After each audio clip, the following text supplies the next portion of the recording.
yelp. But I know if I don't do this, I'm going to feel 10 times worse and I won't be able to walk. So I go. I no longer have the muscle strength to pull me through the pool, so lap swimming is impossible for me now. I have profoundly grieved this loss. As it often happens, life hit me right where it hurt the most. For years prior to my breast cancer, whenever I was stressed out, which was a lot of the time, I'd go to the pool, and swimming was my coping tool. I would swim and swim and swim, 45 minutes, an hour and a half, until sheer fatigue would calm my mind. I was also 100% extrovert. I was out there all the time. And I depended entirely on the outside world to meet my needs. Several years ago, I took an afternoon off and watched a remarkable movie called Winged Migration. Some of you might have seen it. It took 4 years and over 500 people to film and create the movie. Now, I adore birds. I feed them every day. I talk to them. I watch them. And I close my eyes and listen to their cheeping and try to identify which bird is which. Now, this movie, Winged Migration, filmed a whole bunch of birds up close. They loaded cameras onto ultralight aircraft that joined the birds in their formation. Did you know there were birds that fly over the Himalayas? They're flying in the clouds over the Himalayas. And through the camera, I felt that I was right there. And I just had goosebumps the whole movie. Fortunately, our children bring us back to reality. Our daughter came home from high school the day I was viewing the movie. As she walked from the kitchen to the bedroom, she glanced at what I was watching on the TV. And Bryn, her name is Bryn, heaved an anguished, deep sigh, as teenagers are wont to do. And she remarked sadly, "Only you, Mom, would be enthralled watching a movie that's nothing but birds flying around." There was no hope for me at all.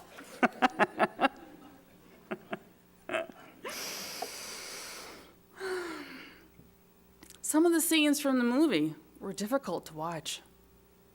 In one scene in particular, an injured bird with a broken right wing is desperately hopping away from a swarm of crabs intent on devouring their weakened prey. The poor bird's cheeps became higher pitched as the crabs danced closer and closer, and the bird became more exhausted. Finally, silence fell upon the beach as the crabs swarmed over the bird and ate it. Why did they include this in this movie? God, it's just I was screaming at the crabs, "Don't do it!" Like I had any control over it. Nature can be cruel. Life can be cruel. C.G. Jung, in volume 7 of his works, titled Two Essays on Analytical Psychology, in one chapter fills up pages and pages and pages describing and amplifying the dream of one of his patients in which the woman is about to step in a shallow stream to cross over to the other side. At the last minute, she spies a crab just waiting to grab her shoeless foot. She gasps, pulls her foot back, terrified, and wakes up. Jung, being Jung, covers this in excruciating detail, how this dream described her life, her relationships, and where she was at that point in her individuation. Now, I thought about that crab after I watched the movie Winged Migration. If I amplified this symbolic vision of the crabs and the bird, of the superior power devouring its victim, the crab might represent my pain journey. I have a July birthday, so my zodiac sign is Cancer, or the crab. According to Jung, the crab can also signify cancer, meaning the disease.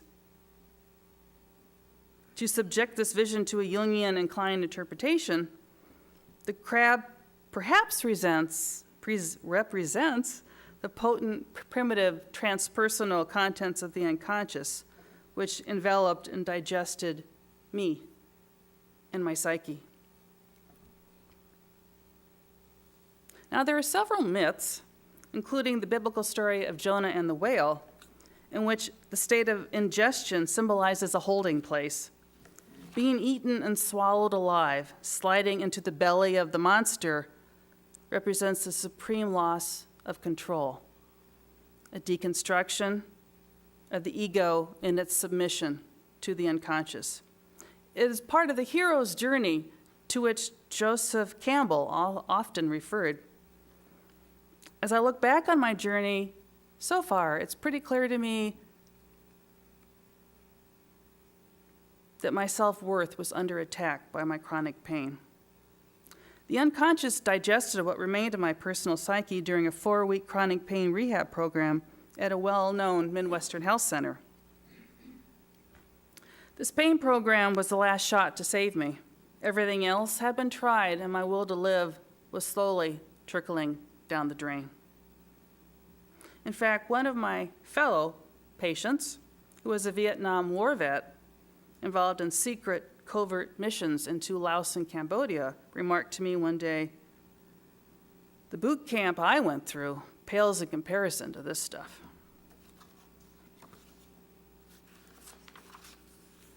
Not only was I learning to move again, as well as participating in individual and group work, lots of it, 10 hours a day, I was also going through opioid withdrawal for the third and last time.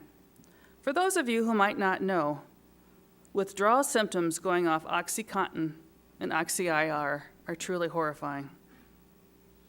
I can understand why substance abusers will do anything to get their next fix. The fear of going into withdrawal is real. And withdrawal, in plain speech, is plain hell. During my first weekend in the program, my severe opiate withdrawal symptoms sparked what can be described as a brief psychotic break. C.G. Jung would describe it in a more romantic way. He would describe the experience as a terrifying, numinous encounter with the unconscious. Or, in layman's terms, I was going off the nut. I revived by Sunday evening. After that, day-to-day living in the program became a routine for the next 3 weeks. At the end of 4 weeks, which is all my insurance would pay, and believe me, I was ready to get out of there by then, I was walking without my walker. Though I was still sweating profusely and neither sleeping nor eating well, the worst of the withdrawal symptoms were behind me. My husband picked me up and my belongings and drove me home. I was not the same person who started out at the pain clinic. In fact, I was a long, long way from the Lisa who had been diagnosed with breast cancer. It seemed that I had managed to free myself from the crab that had ingested me, but now what? A tiny, very persistent inner voice kept nagging me all the time like a brat of an insect.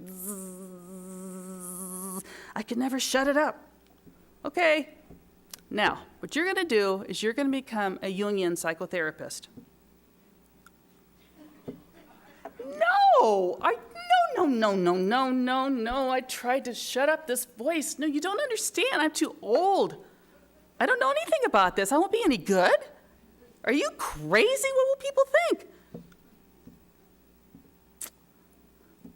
Sure enough, though, I began reading books that never would have interested me.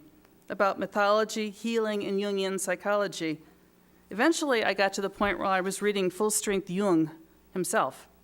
Most of the time in those early months, I had no idea what Jung was talking about. I had dictionaries, English, German, Latin spread out all over the floor, and it strained every fiber of liberal arts education I had to keep up with the guy. But I couldn't stop reading him. I would be reading till 1 or 2 o'clock in the morning. He just whooshed me along. He moved me very deeply and seemed to understand my plight. A few months later, I began the Masters of Social Work program at Grand Valley State University. Go figure, I couldn't shut the voice up. Back home, I continued to exercise, knowing that it was a crucial part of my rehab. That first year, I took yoga classes probably about 5 times a week. As a former ballet dancer, I used to be very strong and flexible. It was anguishing to realize what little I could do. It took me 9 months, practicing every day, to be able to balance flat on one foot.